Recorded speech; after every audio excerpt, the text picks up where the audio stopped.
وہ تو اپنے نبی سے 3 دفعہ قرآن میں کہلوا رہا ہے، قل انی اخاف ان عصیت ربی عذاب یوم عظیم، اے نبی تم فرما دو کہ بالفرض اگر میں بھی اپنے رب کی نافرمانی کروں تو مجھے خود اس بات کا ڈر لگا ہے کہ بڑے دن کا عذاب مجھے بھی آ پکڑے گا۔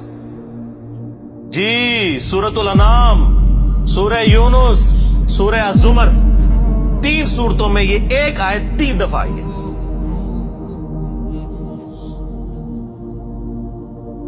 آپ مجھے بتائیں، جو آپ کو کہتے ہیں جناب ہم بخشوا لیں گے، ہم اپنے مریدوں کو لے جائیں گے، اور تو انہوں کھنگن نہیں دینا کسی نے ہوتے،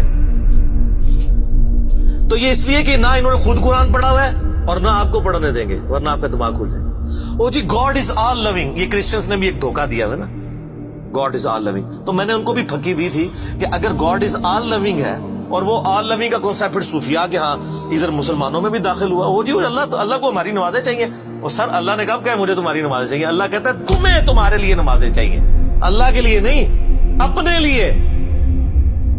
گاڈ از آل لونگ، او آل لونگ اس کے لیے ہے جو اس کا بندہ بن جائے گا، باقی کے لیے نہیں۔ تو پھر میں نے ان کو دنیاوی طور پہ ایک الزامی جواب، اینٹی وینم پھکی دی ہے کہ بتاؤ تمہارے دشمن کی بھی بیوی ہو اگر کوئی اور اس کے چھوٹے چھوٹے 4 بچے ہوں، کیا تم اپنے دشمن کے لیے خواہش رکھو گے کہ اس کی بیوی چھوٹے چھوٹے 4 بچے چھوڑ کے مر جائے اور اس کے بچے سوتیلی ماں کے ہاتھوں پٹتے رہے، ان کے مینٹل ماڈلز تک بدل جائیں؟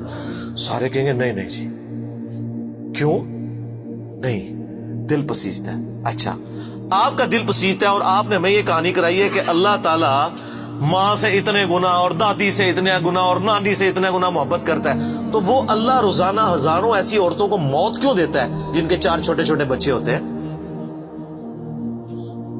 اس پہ ساروں کی زبانیں گنگ ہو جاتی ہیں۔ اگر وہ آل لونگ ہے کیوں موت دیتا ہے؟ آپ تو اپنے دشمن کی بیوی کو بھی موت نہ دیں، وہ روزانہ ہزاروں ایسی ماؤں کو موت کیوں دیتا ہے جن کے چھوٹے چھوٹے بچے ہوتے ہیں؟ اس کا مطلب ہے آپ نے جو احساسات ڈیولپ کیے ہوئے ہیں کہ اللہ اپنے بندوں کے ساتھ یہ کرتا ہے، وہ نہیں ہے۔ اللہ اپنے احساسات کا اسیر نہیں ہے، اللہ کے وہ جذبات نہیں ہیں جو آپ کے ہوتے ہیں، وہ بے پرواہ ہے۔ ہاں جو اس کا ہو جائے نا اس کے لیے معاملہ الگ ہے۔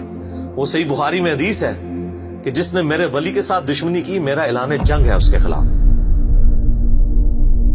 اور انسان میرا قرب نہیں حاصل کرتا مگر فرائض کے ذریعے اور نوافل پہ استقامت کے ذریعے اس لیول پہ پہنچ جاتا ہے کہ میں اس کے ہاتھ بن جاتا ہوں جس سے وہ پکڑتا ہے، میں اس کے کان بن جاتا ہوں جس سے وہ سنتا ہے، میں اس کی آنکھیں بن جاتا ہوں جس سے وہ دیکھتا ہے، میں اس کے پاؤں بن جاتا ہوں جس سے وہ چلتا ہے۔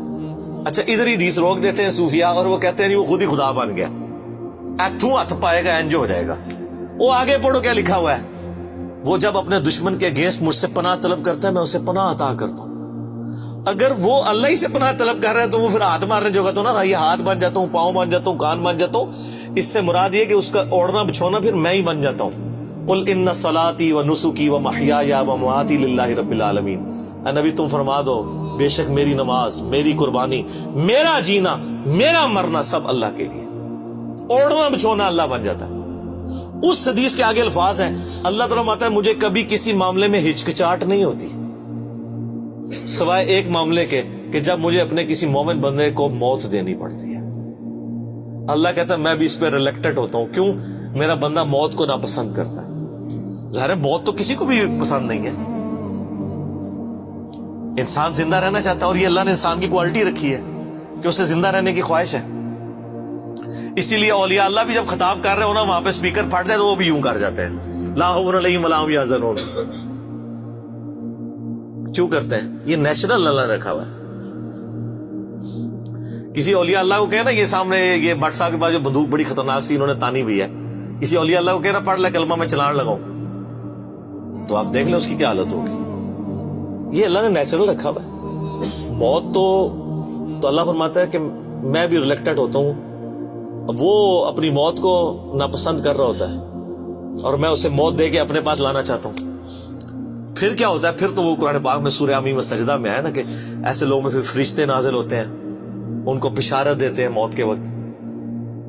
اور پھر سنن ابی داؤد میں، سنن نسائی میں بڑی ڈیٹیلڈ احادیث ہیں کہ جب ایمان والے کی موت کا وقت قریب آتا ہے تو باقاعدہ اس کو آمادہ کیا جاتا ہے کہ وہ خود کہہ کے میں مرنا ہے۔ وہ جب سب کچھ دیکھتا ہے وہ کہتا ہے ٹھیک ہے جان دو، پہلے نہیں کہنا جان دو، بڑا مشکل کام ہے. پہلے کہنا کہ جان دو تو حضرت موسیٰ علیہ السلام تھپڑ کیوں مارتے ہیں اسرائیل کو؟ میرا وہ بھی کلپ چڑھا ہے نا، بخاری مسلم میں حدیث ہے جو. تو یہ بہت سینسٹیو ایشو ہے. اللہ تعالیٰ کے بارے میں آپ اپنے دماغ کھول لیں. یہ آپ وہ کتاب کھول رہے ہیں جو بابوں کی لکھی ہوئی نہیں ہے کتاب، یہ اللہ کی نازل کردہ کتاب ہے. اس کو اسی طریقے سے سمجھنا ہے. شروع میں ہی آپ کا کانٹا نکل جائے گا تو آپ کو آگے قرآن سمجھنا آسان ہوگا. اللہ کے مزاج کو سمجھنا ہے آپ نے، اور یہ دماغ میں بات طے کر لینی ہے کہ بابوں کا خدا اور ہے اور کتابوں کا خدا اور. یہ آپ جو پڑھ رہے ہیں نا، یہ وہ خدا ہے جس کا تعارف محمد رسول اللہ صلی اللہ علیہ وآلہ وسلم نے آپ کو کروایا. یہ وہ خدا ہے جس کا تعارف پیغمبروں نے کروایا، اور پیغمبروں نے ان کتابوں کے ذریعے کروایا جو اللہ نے ان پہ نازل کی تھی. یہ مولانا روم کی مثنوی شریف والا خدا نہیں ہے، یہ قرآن شریف والا خدا ہے. وہ کہتے ہیں وہ مثنوی مولانا روم جو ہے وہ فارسی کا قرآن ہے. استغفر اللہ تو بولی ایڈیاں کہانیاں، ایڈے جھوٹ، اتنی انبیاء کی گستاخانہ واقعات اس کے اندر ہیں، اور اس کو کہتے ہیں فارسی کا قرآن ہے. سر فارسی کا قرآن وہی ہوگا جو قرآن کا ترجمہ فارسی میں شاہ ولی اللہ دہلوی نے کیا ہوا ہے. باقی وہ کہانیاں لکھتا رہے، وہ قرآن نہیں پڑھتا. تو یہ ساری میں نے گفتگو شروع میں ہی کانٹا نکال دیا.